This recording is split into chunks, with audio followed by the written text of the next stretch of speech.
When I reviewed Cyberpunk 2077's current generation port along with its massive patch 1.5 update, I had a lot to say about the state of the game. It still felt like it was supposed to be bigger, but it was getting closer to the original vision the team wanted from the beginning. However, at the time, Phantom Liberty hadn't yet been announced, but after its reveal, it's clear CD Projekt Red is willing to make it right with players and deliver a memorable experience despite a rocky launch. A friend? Andrew Jackson, basketball court. Anytime. Noted. Not exactly loquacious, our man of mystery. Before jumping straight into the Phantom Liberty content, this DLC is accompanied by patch 2.0, which won't affect the score of this review because it is a free update. While there's not much to talk about, I applaud the developer for finally nailing character progression. The perk system previously felt almost extraneous because almost every perk worth taking was a base tier unlock, so there was no incentive to invest in half of the ability scores. The perks are now not only arranged with character building in mind, but they're actually worth taking. It's a massive improvement to a system that felt like an afterthought the last time I played. The other additions are an improved police system that makes smarter decisions and massively improved vehicular combat. Both of these changes are fine, but strangely, neither plays into the Phantom Liberty content since it takes place over a relatively small map area. I'm happy that the core game has received these improvements, but they definitely feel a bit too late in this case.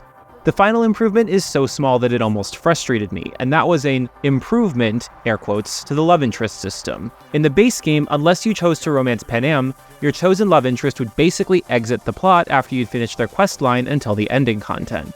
While the stories were good, there wouldn't be much to do with the characters afterward. The development team claims that this has been fixed to some degree, but in my playthrough, this just amounted to Carrie texting me a few times as I explored Dogtown. It's cute, but it's so small that it's almost not worth mentioning. Phantom Liberty, on the other hand, is the exact opposite. Player character V receives a call from a mysterious woman called Songbird, imploring him to come to the old Night City Stadium that's been blocked off as part of the border for the seceded Dogtown district. Once he arrives, she appears, as a digital ghost, the same as Johnny Silverhand, and informs him that she's actually on a plane with the President of the new United States, and that plane is about to crash into Dogtown, with V being the only one she trusts to minimize the loss of life.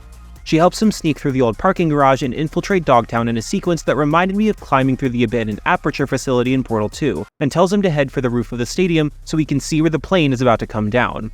Taking both of them by surprise, the process is accelerated when the nearby military police aerial defense cannons fire on the plane and it crashes several hundred meters away. Now it's up to V to make it there and help get President Rosalind Myers out alive.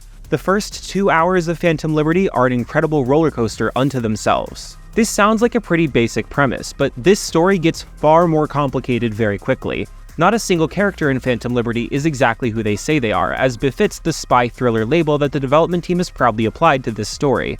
Every one of these characters messed with my expectations in the best possible way, keeping me guessing at their true motivations and never going quite where I expected. As good as Idris Elba is as Reed, absolutely delivering as the pragmatic, detached agent who slowly remembers what it's like to have human connections, I want to especially highlight Minji Zhang as Songbird. She completely nails the character's vulnerability and facade, truly testing both V and the player to see how far they'll go for her. The district of Dogtown has a unique, rundown flavor from the rest of Night City. It's less of a slum and more of a half-opulent ruin. Many of the electronic signs are half out and ruined, but the centerpieces are an enormous stadium, 2 huge skyscrapers with a casino in the roof, and a futuristic nightclub in a giant neon pyramid. It feels chaotic, but also alive, and its compact size helps this. Having less empty space makes each part of it feel more memorable and minimizes long travel times. While the amount of extra side content looks smaller in quantity, it is hugely made up for by the quality of all 10 new gigs and dozen or so new side quests. Each of them is much more in-depth than the basic go here, kill this guy side gigs from the base game, and they also all contain difficult choices that never amount to easy morality.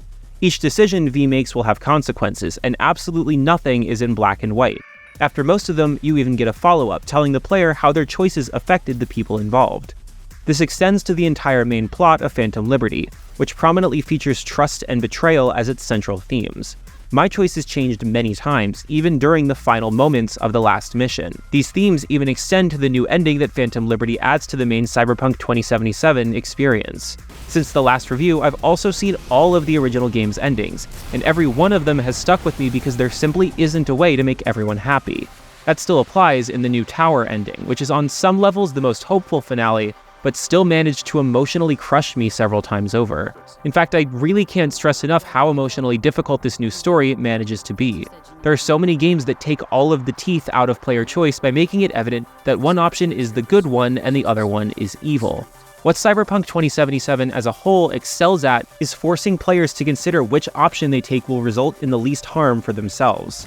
Given that the writing and quest teams came up with more than a dozen new scenarios to make me bite my nails with indecision, it is a testament to Phantom Liberty genuinely focusing on the very best parts of the original game. Cyberpunk 2077 Phantom Liberty marks the end of the lengthy and dramatic story of Cyberpunk 2077. This expansion brilliantly highlights what fans were hoping for in the initial release, but seeing it finally realized showcases so much more. The themes explored through the new story, side quests, and quality of life updates provided a memorable conclusion to this cyberpunk adventure. Wake the hell up, samurai, we've got a city to burn. Noisy Pixel is giving Cyberpunk 2077 Phantom Liberty a 9 out of 10. Thanks for watching. This video is brought to you by our supporters on Patreon. Noisy Pixel is run by a group of gamers providing independent gaming coverage through news, reviews, previews, and more. Check out our Patreon to help support our continued growth and subscribe to keep up with all of our future content.